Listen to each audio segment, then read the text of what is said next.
you know, there isn't a massive amount of scientific evidence underpinning foam rolling. However, I suppose at the moment, given current situation in that most people aren't able to get their regular hands-on physio or the regular massage that they may be used to, we've been using foam rolling a lot more, I suppose, with our athletes as a way for you guys to maintain some muscle length yourselves, particularly with the endurance guys. Most people seem to be able to do most, if not all, of their full training.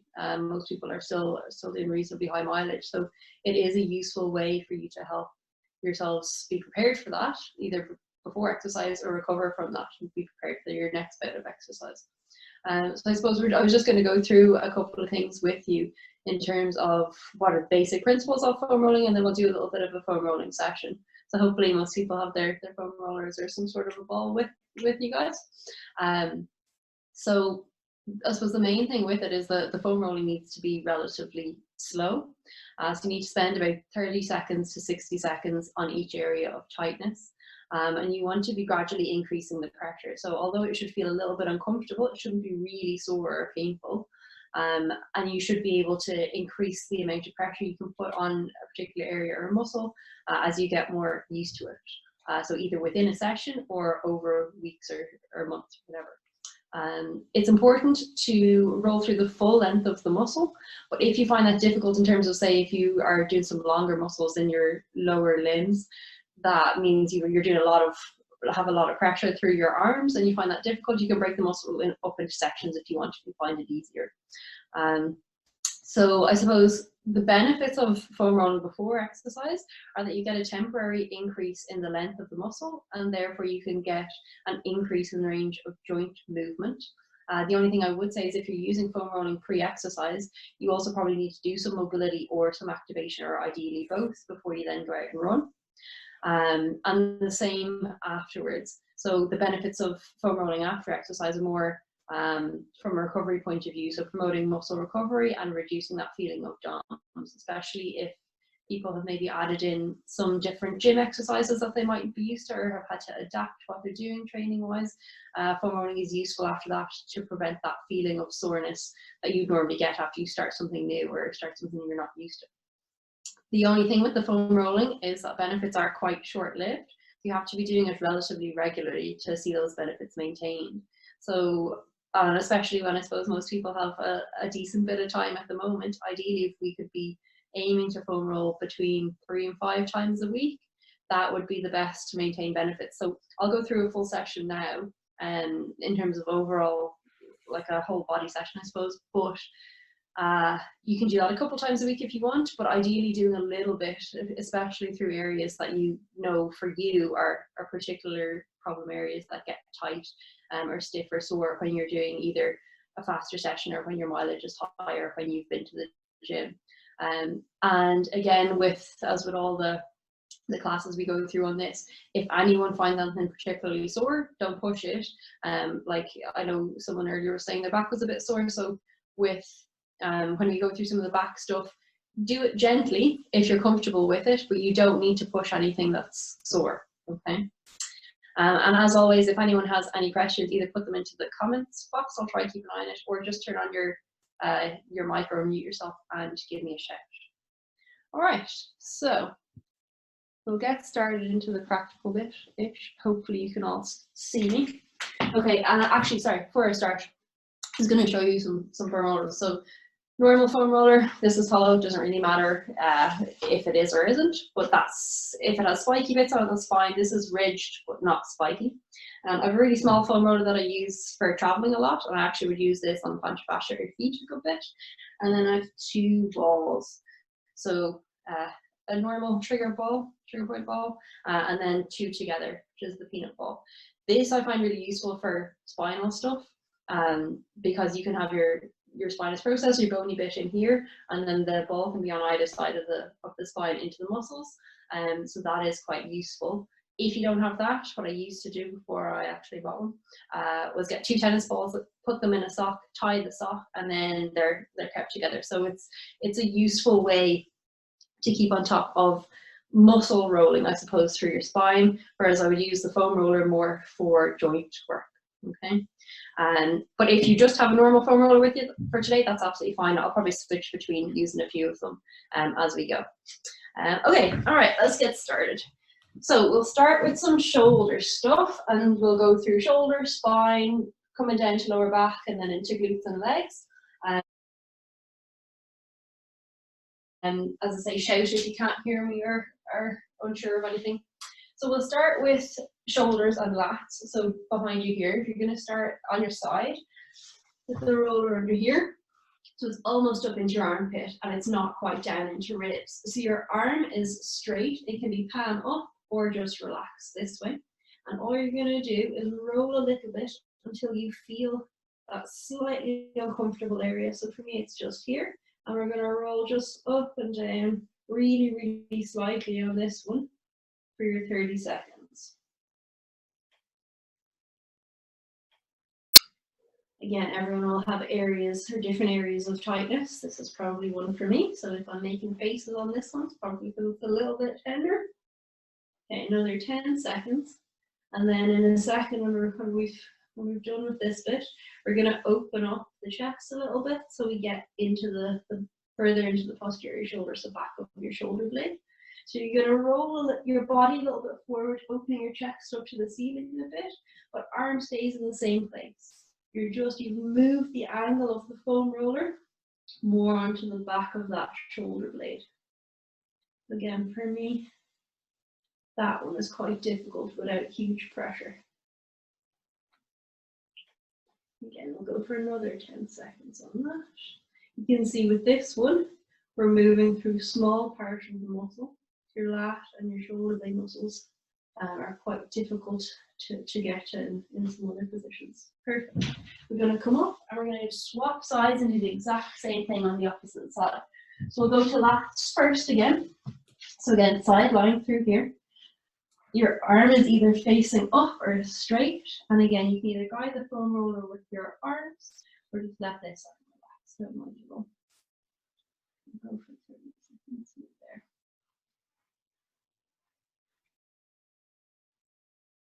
So lats are an important muscle to loosen out because although we're releasing them up through your arm, they go from your pelvis right the way up your back, into your shoulder blade, and into the front of your arm.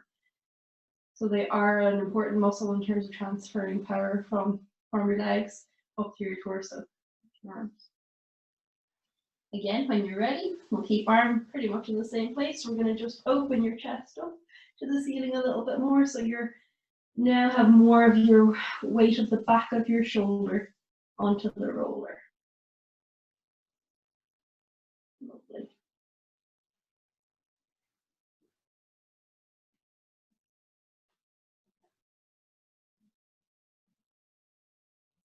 Another important thing to mention, I suppose, is that, again, while this might be uncomfortable, as it is for me right now, none of this should be sharp or shooting really anywhere. And you certainly shouldn't be causing any bruising. So if after you've done a bit of foam rolling and you notice you have big bruises on wherever it is that you're rolling for a while, you've either been getting the angle slightly wrong or you've been going a little bit too hard or going for a little bit too much time. Okay, so from there, we're going to come into some thoracic spine stuff, so the middle of your back. You're going to pop the rollers, this is a little easier. You're going to pop the roller through your mid back. It's not going to go into your lower back and it's not going to come up into your neck. You're going to come up into a bridge position, hands across your chest, or if you prefer, you can pop them behind your head to relax your head. Your head needs to be relaxed for this.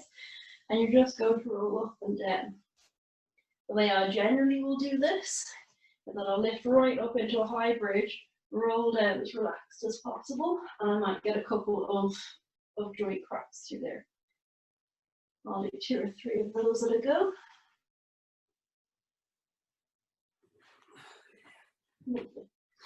What you can do, again, as I was saying earlier, this is where I would use the peanut ball quite a bit because it's a way for you to get muscles on either side rather than just joints. So again, I would just roll lightly up and down through there. If you don't have one, as I say, don't worry about it. You can keep going with the roller. And then another useful thing to do while we're rolling through joints and then rolling through muscles is to then stop every now and again put your bum down and then try and reach your head and shoulders back down. So you're getting a little bit of mobility into the back as well as just rolling through the muscle. So every now and again, when you've done 3 or 4 of these, you can stop, drop your bum down, drop your head and your shoulders down towards the floor just for a couple of seconds, and then go again. So we'll stop, drop the bum, drop your head and your shoulders down, come into a little bit of extension. Okay, lovely. So that is through the middle part of your back. You're going to come in through your lower back, particularly that outside part. Again, if you have a peanut ball, I would do a little bit of muscular foam rolling through that lower back, rolling up and down through here. You can use the foam roller to try and do that. I just personally find it's not usually as effective in terms of getting muscles, but there's nothing wrong with it. The best way I find to use the foam roller through your lower back is to come more onto your side, and you're going to lift your bum off the ground just a little bit. I'm going to use my feet then to lever myself forward. And again, you can play around with the angle that you have your body at. So I'm probably going to open up a little bit here because we're looking to get kind of the back and sides.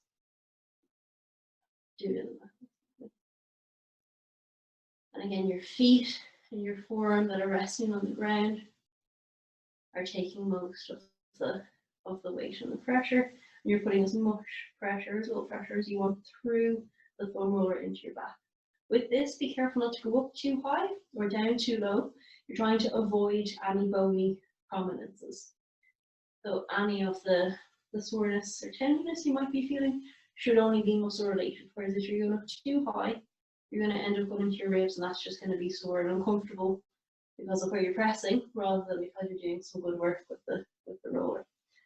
Perfect. We're going to do the exact same on the opposite side. So again, into the lower part of your back at the side, I'm going to open my body up a little bit to the ceiling. My weight is on my forearm and my feet. We're going to roll up and down a little bit. We'll go for 30 seconds of that. Again, if people are sitting a little bit more than usual, this is quite useful.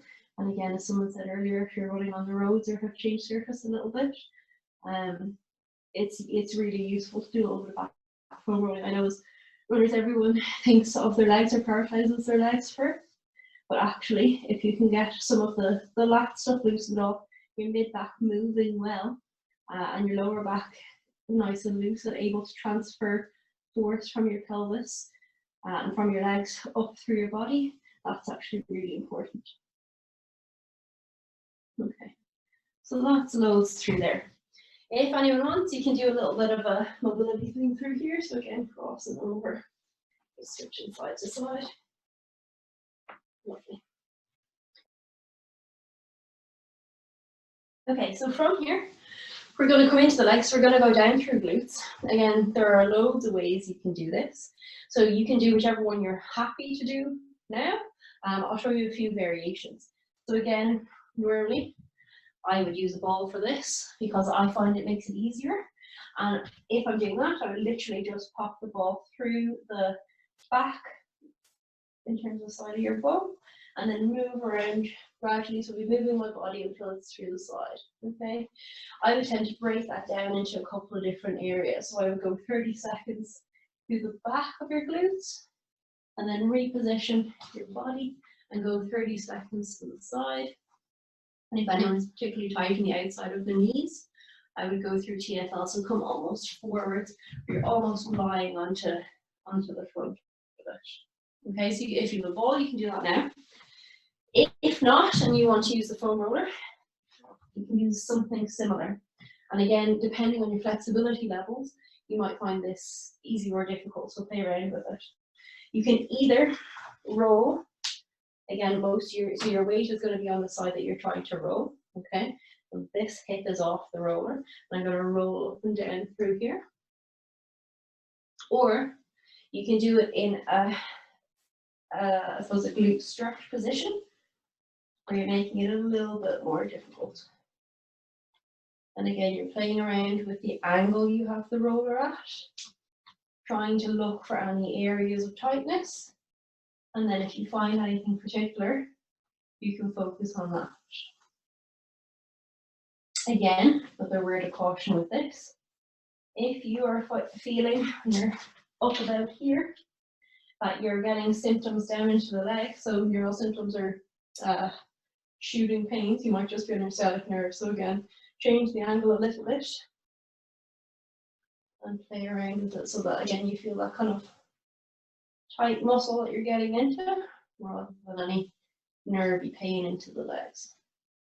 Lovely. Okay, so you've probably done enough of that side. We're going to switch to the opposite side. And again, you can do for the moment either using the ball or using the foam roller to just roll through those glutes. Again, when you're thinking about glutes, I'll try not to give too many anatomy lessons here, but you're essentially breaking it down into glute max, so your muscle of propulsing forward, and glute medius, glute min, which are more stability muscles, and they're further around the side.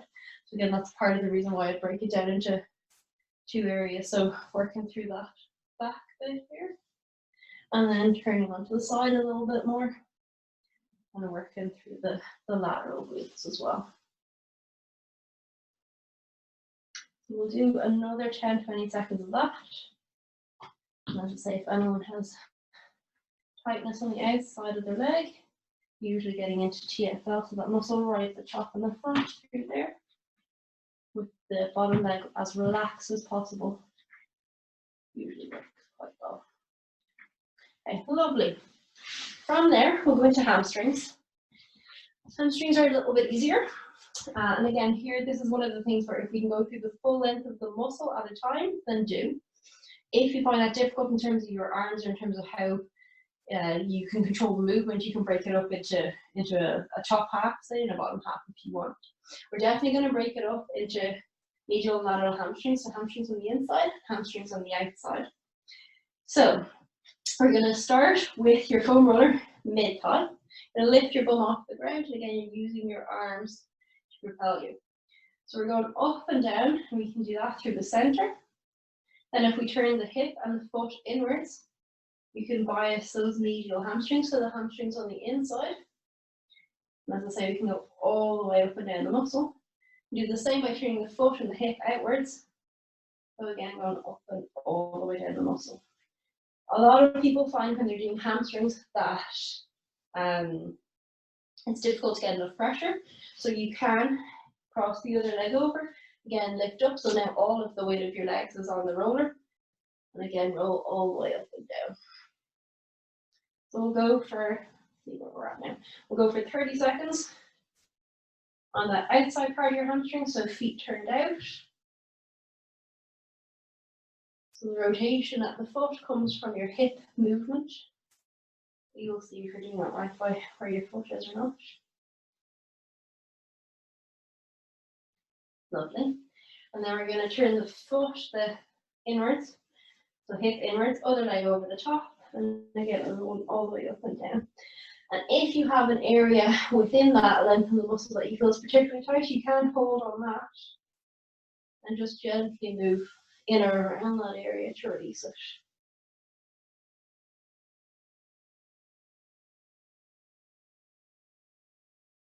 Lovely.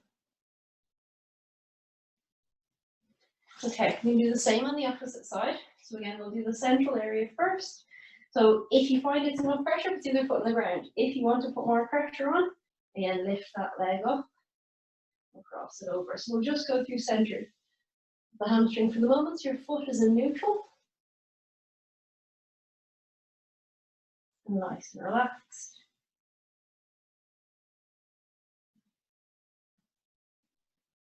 Lovely. And again, we're going to turn the foot, the hamstring that you're working that foot and toe is going to turn out. Again, that should be coming from the hips.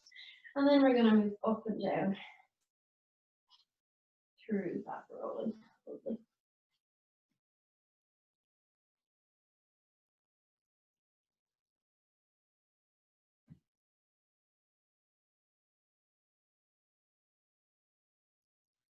Again, looking for any spots that are particularly tight.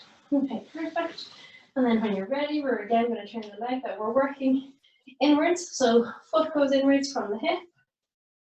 And then we're going to try and roll through the full length of the muscle. That's lovely. And as I say again, if you find that tough enough, you can break that up into smaller sections so your arms don't have to do as much work. So you can go through the bottom half and then move up into the top half. Whatever is most comfortable for you.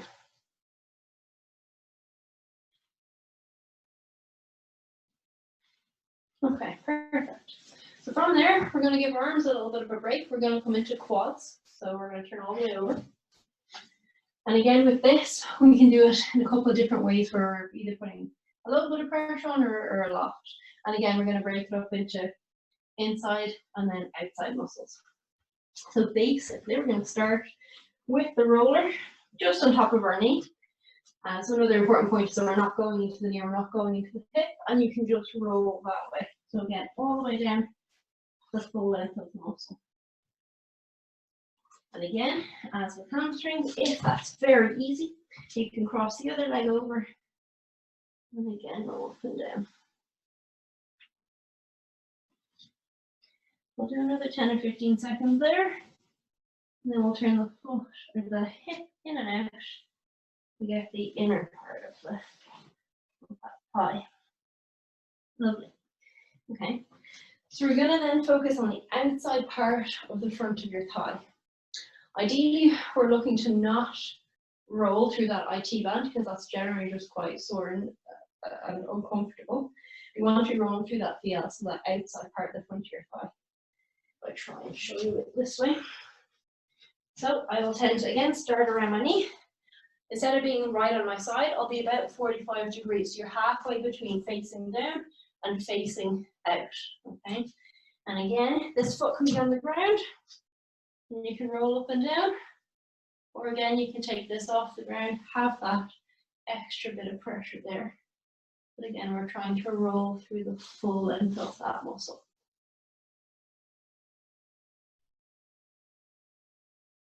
We'll go for another 10 seconds on that. And try and keep the feet and the quads as quiet as you can during this. So as relaxed as possible to get the main benefits out of it. Lovely. Okay, so that's the outside of your quad. We can do the same thing with the inside. And again, rolling from your foot and your hip.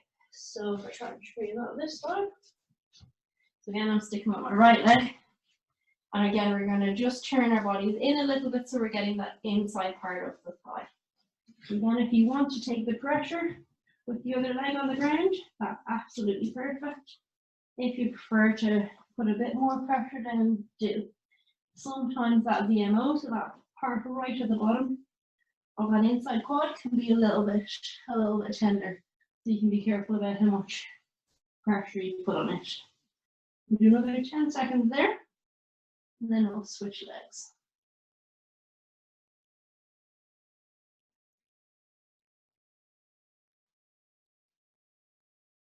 Lovely. Okay, so we're going to switch to the other quad now. We're going to go through the same thing. So we'll go through center, progress into it as much as you're comfortable. So if you're happy to keep the leg on the ground, that's fine. Then we'll go through outside and then inside again. Okay, whenever you're ready. Again, starting at the top of the knee and just working all the way up the front of that quad.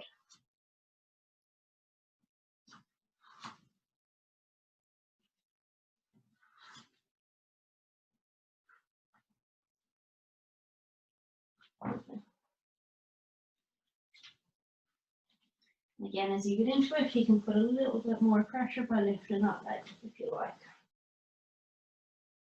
Good. Okay.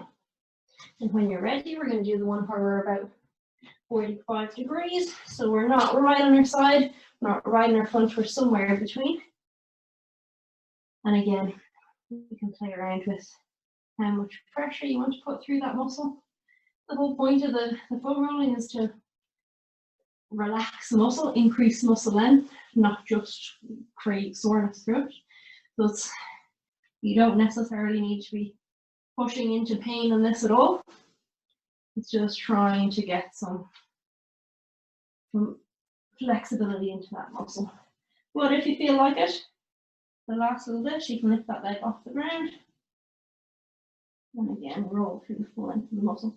Again, if there's an area you feel it's particularly tight, you can do a little bit of extra rolling through there. Lovely. And the last bit through that quad, we're going to turn slightly inwards again.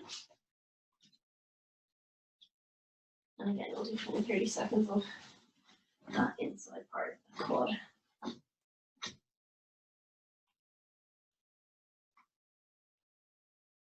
Good.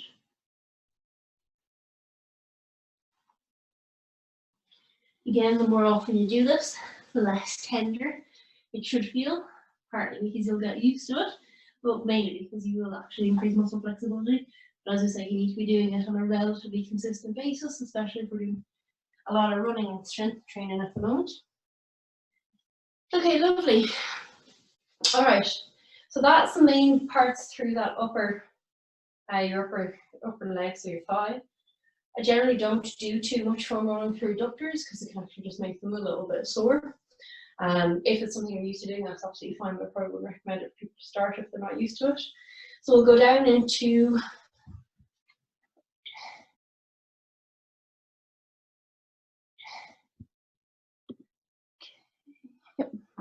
So we'll go down into calves and shins then. So with calves, I tend to again follow muscles, so break it up into 3. So we're going to do one bit at the center at the bottom, and then one bit at the top on the outside, one bit at the top of the inside. Okay.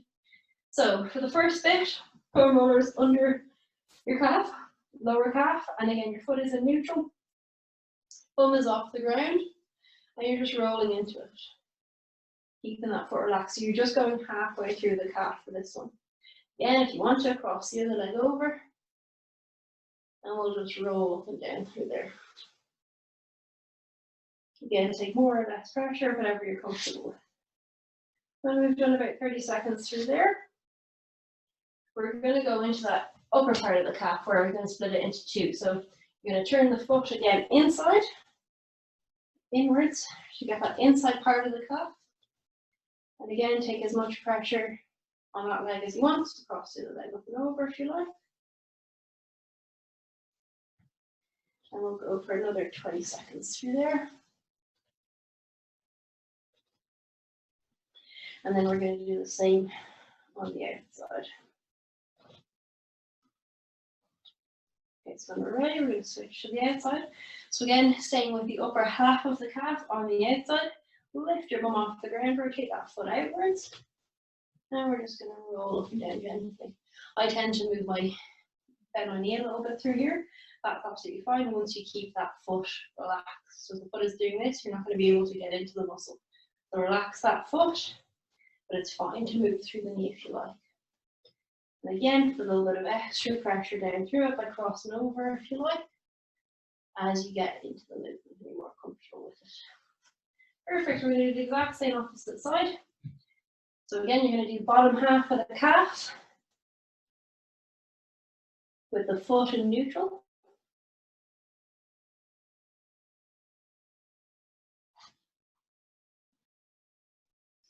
And then when we're ready, we're going to switch to the top half of the calf, where we're going to turn the foot inwards, hip inwards, lift up again, put a little bit of pressure down through there. And again, try and keep that foot relaxed so that the muscle is relaxed when we're actually moving over it and getting the most out of it. And then same thing again, we're going to turn the foot and the hip outwards, staying at the upper half of the calf, foot relaxed, and again rolling up and down.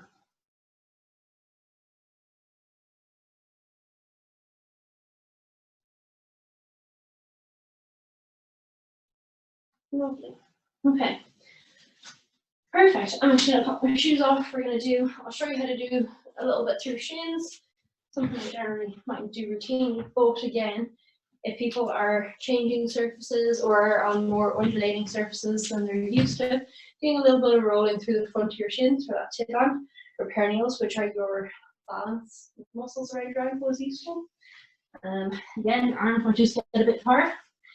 So with this one, you're going to pop the roller again into the front of one shin, and you're just going to roll up and down through that muscle belly. So you want to not be on the bone itself, but through the muscly part. And again, same as before. That's pretty easy. Put the other leg on top, and again, roll gently. So we'll do that on the front of both shins, and then we'll do peroneal, so they're more around to the side. Okay, so we'll go through the other shin when you're ready.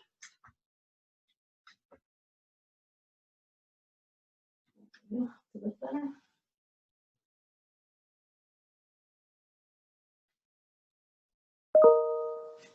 Okay, and again, to get peroneal, similar to those lateral quads, you're going to come onto your side, but we're going to take a bit of pressure on the other leg because these muscles are a little bit smaller.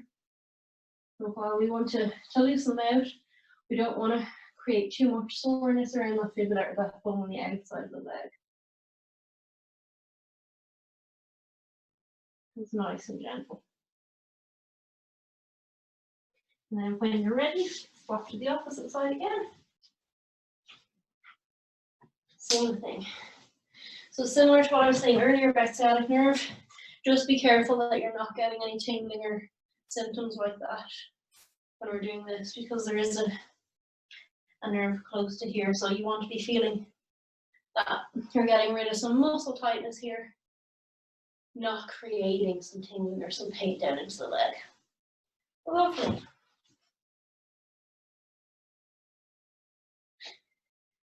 And then very last thing, we're going to come into your feet. So we can either do this with a ball, with your peanut, or with a small foam roller. You can try it with a normal foam roller if my foot is probably too small to do that. All we're doing is literally rolling through that plantar fascia here. So I'll use this one. And again, you want to keep that foot as relaxed as possible. And you're just rolling through. Again, as with the back, if you hear a couple of cracks that aren't painful, it's absolutely fine. But it's just trying to get into that plantar fascia, particularly get some of those joints moving. Lovely. We'll do the same on the opposite side, and then we're done.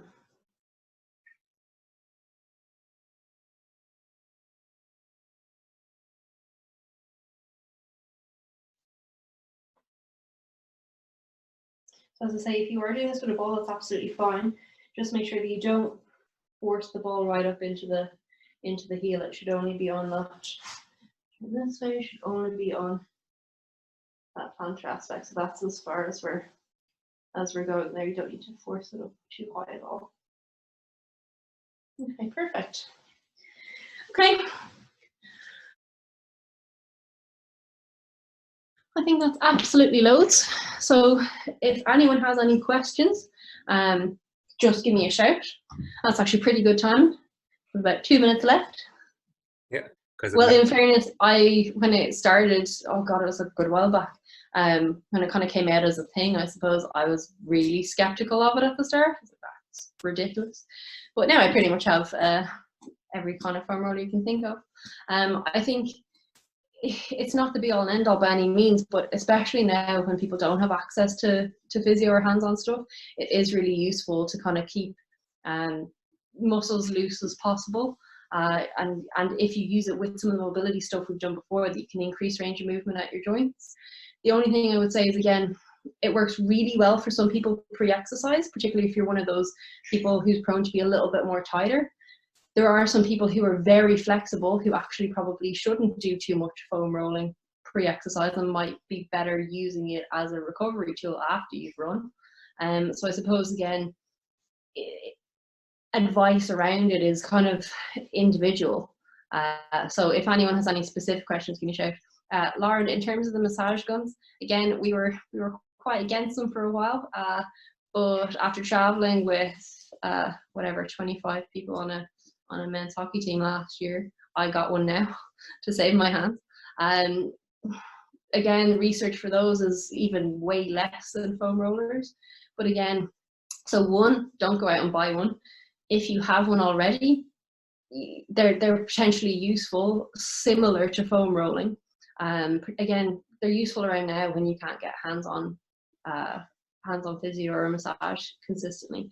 But the same as foam rolling, some of them could be quite aggressive, and you should again feel a little bit of soreness potentially doing it, but you shouldn't be worse afterwards. You shouldn't have any bruising or anything like that.